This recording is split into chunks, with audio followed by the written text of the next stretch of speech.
Hello everyone. Today I will show you how to transfer the data to a database in Haiwell SCADA software.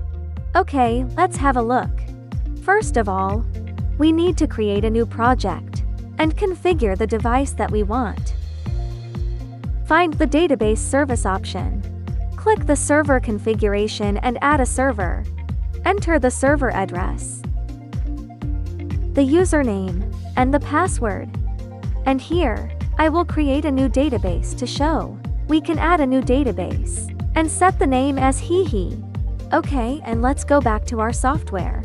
Input the database name and the server name, and click OK. After this, we also need to create a data group.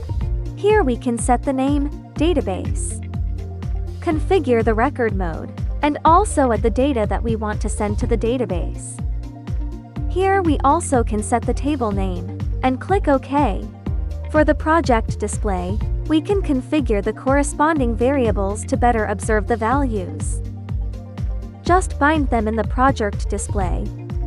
After this, just download the project to the device and click to access to device. We can see that this is the variable that we send to the database. Open our database. We can see the variable in here. And this is our video. Leave a comment and let us know what you want to know. See you next time. Haiwell, leading the new era of IoT.